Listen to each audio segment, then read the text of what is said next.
feels weird to me because I just filmed a video, but for you, time will have gone by. Hi everyone, my name is Maddie. Welcome back to my channel, or thanks for joining us if you're new here. I am getting all caught up on my end of year videos because I had COVID and I couldn't film them all. So today I'm going to be going through my stats from this year and kind of reacting and reflecting on them because I've seen people do this on BookTube and I think it's a really cool idea. So for those of you who don't know, I use Storygraph, which is kind of like Goodreads, like an independent business, so it's like better than supporting Amazon, because Amazon is Amazon, but sometimes you have to do what you have to do to support Amazon, so like there's no ethical consumption under capitalism, it's fine. But anyways, to not be getting that deep right now, my reading goal for 2021 was to have read 100 books, and I read 106, which is more than I read in 2020, and was not at all what I was expecting. I was expecting to read less than I had in 2020, because like 106 books, that means that I was reading like 2 books a week. It was a lot. I did read a lot. It's all good. And it says that I read 28,000 pages, but I am interested if that number is wrong, because I do read a lot of like web comics. A lot of those don't have page numbers, so I'm curious if like some of that hasn't been added in the same way. I could be wrong because that number seems low to me, but also I don't know. I could do some math, but I'm too lazy. Okay, moods. Okay, I disagree with the fact that like sad is one of my lowest, but emotional is one of my biggest, because I think emotional tends to be sad. And like, we all know that I read a lot of like very introspective, deep books, so I'm like not really shocked that emotional is my like biggest. Adventures is kind of interesting to me, but I guess I do read a lot of like kind of like otherworldly, going and traveling to different places, and I think the reflective definitely ties in with the emotional. It does hurt me just a little bit that my lowest thing is inspiring. I read 2 inspiring books this year. Can you tell I have depression? Out of my curiosity, I want to know what they are. The Fire Never Goes Out, a memoir and pictures. I guess it's inspiring because it like comes out the other side, but Noelle Stevenson does write like very actively about struggles with queer identity and mental illness in that book. And Good Morning, Good Night, which I didn't really like, but fair. That makes sense. It's meant to like get you out of bed every morning, so I can understand that. But big oof on that being released. Hopeful's pretty low too, but we got 9 hopeful books, so that's okay. Pace. I read a lot of slow books, which, like, this is pretty evenly split. We have 30, 41, and 28, but that doesn't make sense. That is not how math works. 30% of 106 should not be. 30% of 100 is 30. 30% of 106 should not be fast. Although maybe some of the books aren't marked for pace. But I like how I just said I wasn't going to do math, and then I did math. But anyways, it does make sense to me that I read a lot of slow books. I do tend to read like slow burns, or things that like take a long time to build, which is interesting to me because I do get very impatient very quickly. So I think that's definitely something that has like changed over time, that I'm being more willing to read slower books. I do think a lot of the fast-paced books I read might be more romances, because while I do read slow burns, sometimes I just need like a quick fluffy romance to like kind of get me back when I'm in a reading slump. So no surprise there. Page numbers. See, this is again where I'm like a little bit sus, because I definitely think like a lot of the webcomics I read would be over 300 pages, but I also don't know how that's categorized on Storygraph, so I'm not sure about that. 55 books that I read were under 300 pages. So like pretty short. I feel like I do tend to read more like the 300 to 500 range, but I did read a lot of graphic novels this year, so I am wondering if that's where some of this comes in. Might also be why I was able to read some more. So that one's a little surprising to me. This one's also like one that I'm really excited about this year is I read a lot of nonfiction. I don't typically read a lot of nonfiction, so it's very cool to me to see that I'm getting better at that, and like that I'm actually enjoying them, because if you haven't watched my top 10 video yet, I actually had a nonfiction book in my top 10 this year, which was exciting. Genres. So Storygraph said you're gay.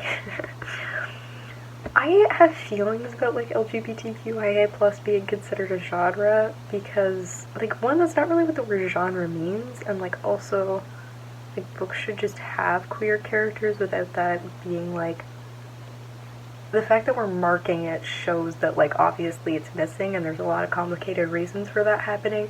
But like also I dream of a day when like most books just have queer characters and we don't have to be like, hey, guess what, this book has a queer character, because like very little other books do, if that makes any sense. But I am not at all shocked that I read 45 queer books. I love queer literature. If anything, I'm shocked it's not higher. Next is fantasy, which that's a little bit surprising to me because I don't think of myself as a fantasy reader, but I guess it's because I don't read a lot of like high fantasy, like complicated world building and everything. I tend to get too like tangled up in the words, and then I like the words, the like, it is very much like the words of the things that they're making up, and then I kind of lose the train of the story and I end up DNFing it. But I do think that there's a lot of fantasy books that I read in terms of like, they just have magic in them, or like magical beings. So I see that, but I guess like when I'm reading it, because I read so many books like that, I like don't think of it as fantasy. Next we have young adult. Also not surprised, that's where there's a lot of queer rep, and I do like a YA romance every once in a while. Comics and graphic novels, not shocking at all. Contemporary romance is pretty high up. The fact that that is higher than horror is growth on my part. What do we got at the bottom here? We have middle grade, race. I feel like I read a lot of books that deal with race, but I guess I haven't read anything that like, what is the one book? Oh, What We Don't Talk About. Yeah, I guess that deals very explicitly with race, but also there are definitely other books that I've read this past year that deal with race that are not included in that. Whatever. It's an imperfect system. It's fine. Nature, children, and art. What is the nature book that I have read? Oh, that book was terrible. Whoops, that's why I don't read nature. Shocking. But yeah, most of these at the top, it is not a shock at all. I love comics, I love graphic novels. I'm trying to read even more of them this year. Format, I don't really care about that because, yeah, 20% of my books don't have a format, so it's fine. Most read authors. T.J. Klune. This is The House in the Cerulean Sea, Under the Whispering Door, and the first two books in the Extraordinary series. New author to me. I'm really liking him. I'm trying to go back and read his old books, but the last one that I just read was too much for me. I think I'm too ace for it. I do really like his writing, and that's part of the reason that that's one of the like highest. I don't think I tend to read a lot of books by like the same authors, so this is interesting to me because most of these other ones, like Hari Connor's the Finding Home series, so that makes sense because I read like the 3 books in that series. Jonathan Sims is the Magnus Archives, which I've listened to, yeah, the first 3. I just finished the 4th season this year, that's why I was confused. Like, Rachel Smith is Laura Olympus, Dot Hutchinson is the Butterfly Garden series. This one is funny to me, though. Shakespeare. I read 2 Shakespeare plays. Cool. Glad he's up there. Wendy Lyon Martin. I don't know who that is. Is that a webcomic? Yep, that's Castle Swimmer. I actually could have not told you the name of the person who wrote that before now, so that's probably good for me. Madeline Miller, Benjamin Ellery Sanyas, that's the Aristotle and Dante books. So I think like David Leviathan, I've read like 3 distinct different books by him, and same with T.J. Klune. So this is interesting to me because I don't feel like I tend to like pick an author and like read all of their books.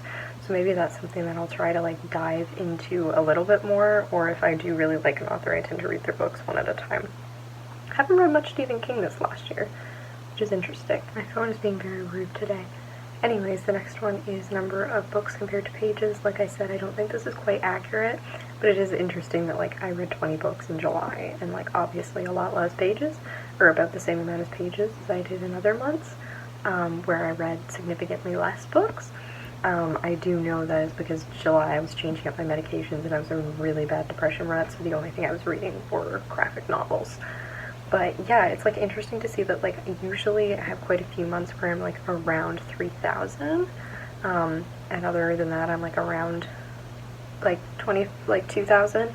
So I'd like be interested to do the math to see like what I average in a day if I kind of like broke that down. But yeah, this is just always kind of like a cool graph to like look at. Also, because I think like reading as like a construct is interesting, and this is a video that I might not get around to filming. It's like I have podcasts on here because I'm like they're like audio drama podcasts, which is basically like an audiobook, but they take me really long to listen to. But because there's 40 episodes, they're considered being only 40 pages. So like that's kind of interesting in the way that like some of that stuff gets translated into page numbers, and then some people are like, well, that's not reading. I'm like, well, what, like, everything's reading. Like, you could count what you read on the back of your cereal box or your shampoo bottle. Like, calm down. It's fine. This one is particularly interesting to me because I think that I am very critical of books, because if I don't like something, I tend to kind of tear it apart a bit. But 5 stars was my highest rating of the year, which is unexpected. I do think this is skewed a little bit because I did use Goodreads for the first half of the year. So like when I switched over, Goodreads doesn't have like the quarter or half stars. So like obviously there's probably things in the 4 or 5 star that like I would have put into some of these like 3.5, 3.7 categories that I didn't have access to at that point in time.